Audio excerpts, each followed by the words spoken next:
आऊज़ बिल्लाहि मिनश शैतानिर रजीम बिस्मिल्लाहिर रहमानिर रहीम। ਕਰਮਾਬਾਜ ਪਿਆਰਿਆ ਜੀਣ ਕੁਝ ਨਹੀਂ, ਭਾਵੇਂ ਸਿਰ ਤੇ ਲਾਲਾਂ ਦੀ ਪੰਡ ਹੋਵੇ, ਖੋਟੇ ਹੋ ਕੇ ਵਿਕਣ ਬਾਜ਼ਾਰ ਅੰਦਰ, ਉਹ ਭਾਵੇਂ ਮਗਰ ਦਲਾਲਾਂ ਦੀ ਡੰਡ ਹੋਵੇ, ਤੇ ਬੀਜੋ ਕਣਕ ਤੇ ਉਗ ਭਗਾਟ ਪੈਂਦਾ, ਭਾਵੇਂ ਖਾਸ ਨਿਆਈ ਦੀ ਵੰਡ ਹੋਵੇ, ਤੇ ਭਾਈਆਂ ਬਾਜ ਮੁਹੰਮਦ ਬਖਸ਼ਾ ਕੰਡ ਖਾਲੀ, ਭਾਵੇਂ ਮਗਰ ਕਬੀਲੇ ਦਾ ਤਰੰਡ ਹੋਵੇ, ਤੇ ਚੋਗ ਜਿਨ੍ਹਾਂ ਦੀ ਮੋਤੀ ਹੋਵੇ, ਉਹ ਨਹੀਂ ਚੁਗਦੇ ਦਾਣੇ। ਚੋਗ ਜਿਨ੍ਹਾਂ ਦੀ ਮੋਤੀ ਹੋਵੇ, ਕਦੀ ਉਹ ਨਹੀਂ ਚੁਗਦੇ ਦਾਣੇ, ਤੇ ਬਖਤ ਜਿਨ੍ਹਾਂ ਦੇ ਗੋਸ਼ਤ ਲਿਖਿਆ, ਉਹ ਦਿੰਦਾ ਹੀ ਜ਼ੋਰ ਤਿਘਾਣੇ। ਤੇ ਰਾਂਝੇ ਆਖਿਆ ਬਹਿ ਕੇ ਸੜੋ ਭਾਈ, ਉਹ ਲੱਸੀ ਬਾਜ ਸਾਡਾ ਦੁੱਧ ਜਾਗਿਆ ਜੇ, ਤੇ ਬਿਨਾਂ ਕਿਸਮਤ ਤੋਂ ਆਬੇ ਹਯਾਤ ਕਿੱਥੇ। ਸਿਕੰਦਰ ਸ਼ਾਹ ਕੋਲੋਂ ਪਰ ਭਾਗਿਆ ਜੇ, ਤੇ ਬਹਿ ਕੇ ਖਿਜ਼ਰ ਨੇ ਪੀਤਾ ਨਾਲ ਬੁੱਕਾਂ, ਬਹਿ ਕੇ ਖਿਜ਼ਰ ਨੇ ਪੀਤਾ ਹੀ ਨਾਲ ਬੁੱਕਾਂ, ਤੇ ਸਿਕੰਦਰ ਅਬਲੀਸ ਦੇ ਪਿੱਛੇ ਲੱਗਿਆ ਜੇ। ਹਜ਼ਰਤ ਮੁਹਤਰਮ, ਸਿਕੰਦਰ ਆਜ਼ਮ ਉਹ ਬਾਦਸ਼ਾਹ ਹੋਇਆ ਜਿਹਨੇ ਮਸ਼ਰਕ ਤੋਂ ਲੈ ਕੇ ਮਗਰਬ ਤੱਕ ਬਾਦਸ਼ਾਹੀ ਕੀਤੀ। ਇੱਕ ਦਿਹਾੜੇ ਉਹਨੇ ਆਪਣੇ ਵਜ਼ੀਰ ਅਫਲਾਤੂਨ ਨੂੰ ਆਖਿਆ ਕਿ ਜ਼ਿੰਦਗੀ 'ਚ ਹਰ ਖਾਸ਼ ਪੂਰੀ ਕਰ ਲਈ ਆ, ਮਸ਼ਰਕ ਤੋਂ ਲੈ ਕੇ ਮਗਰਬ ਤੱਕ ਸਰਬਰਾਹੀ ਵੀ ਆਪਣੀ ਆ, ਹਰ ਇੱਕ ਤੇ ਆਪਣੀ ਹਕੂਮਤ ਪਈ ਚੱਲਦੀ ਆ, ਅਗਰ ਨਹੀਂ ਪੀਤਾ ਤੇ ਆਪੇ ਹਯਾਤ ਦਾ ਪਾਣੀ ਨਹੀਂ ਪੀਤਾ। ਕੋਈ ਐਸੀ ਗੱਲ ਗੰਢ, ਕੋਈ ਐਸਾ ਤਰੀਕਾ ਕੱਢ ਜਿਹਦੇ ਨਾਲ ਆਬੇ ਹਯਾਤ ਦਾ ਪਾਣੀ ਪੀ ਲਈਏ, ਇਹ ਵੀ ਗੱਲ ਜਿਹੜੀ ਹੈ ਗਈ ਆ ਦਿਲ ਦੀ ਪੂਰੀ ਹੋ ਜਾਵੇ। ਤੇ ਅਫਲਾਤੂਨ ਨੇ ਆਖਿਆ ਕਿ ਹਜ਼ਰਤ ਖਿਜ਼ਰ अलैहिस्सलाम ਵਾਹਦ ਹਸਤੀ ਇਸ ਕਾਇਨਾਤ ਦੀ ਜਿਹਨੇ ਆਬੇ ਹਯਾਤ ਪੀਤਾ, ਤੇ ਮੈਂ ਚਾਰਾ ਕਰਦਾ ਵਾਂ ਕਿ ਹਜ਼ਰਤ ਖਿਜ਼ਰ अलैहिस्सलाम ਨਾਲ ਰਾਬਤਾ ਕੀਤਾ ਜਾਵੇ। तो ਅਫਲਾਤੂਨ ਨੇ ਮਿਹਨਤ ਤੋਂ ਬਾਅਦ हज़रत खिज़र अलैहिस्सलाम नाल राबता किया, ते तिन्हां दी सलाह बन गई आपे हयात ते अपण दी पहुंचण दी रस्ता इख्तियार कर लिया। ते सिकंदर ने अफलातून नूं जिहड़ा उहदा वजीर सी बहाने नाल ही उहनूं पिछां छड्ड दिता।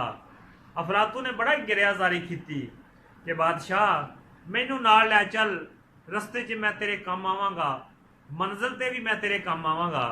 लेकिन सिकंदर ने आख्या कि अगर ये भी मेरे नाल पानी पी गया, ये जहीन आदमी तेज़ आदमी या बादशाही ना किते लै जावे।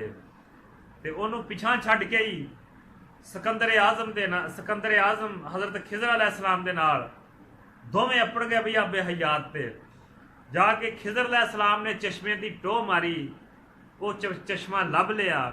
तो खिज़र अलैहिस्सलाम ने वह पानी नोश फरमाया, रज के पानी पीता। जो ही सिकंदर आजम पानी पीन लगा तो अबलीस नूं मुसीबत पै गई।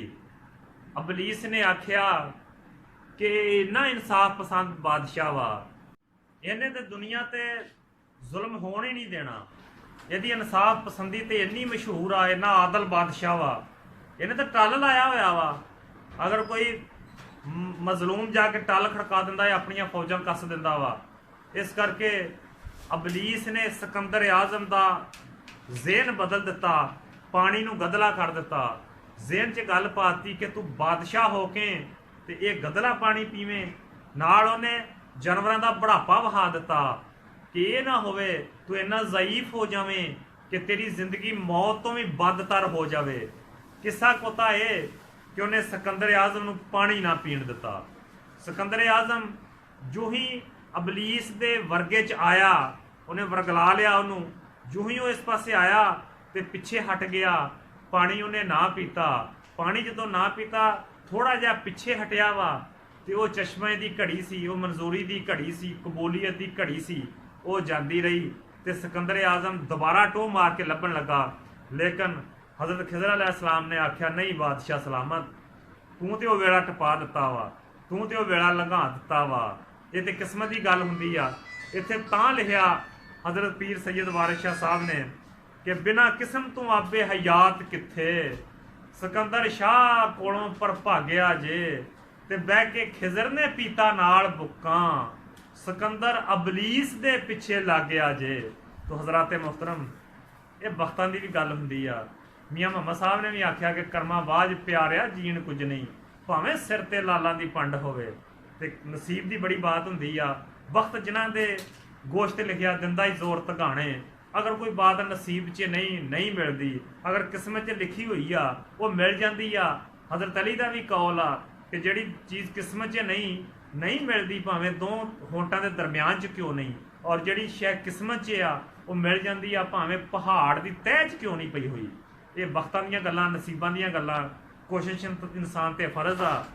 तो वीडियो चंगी लगी होवे मक्खण जट पंजाबी चैनल लाइक सबसक्राइब तो शेयर करिया जे।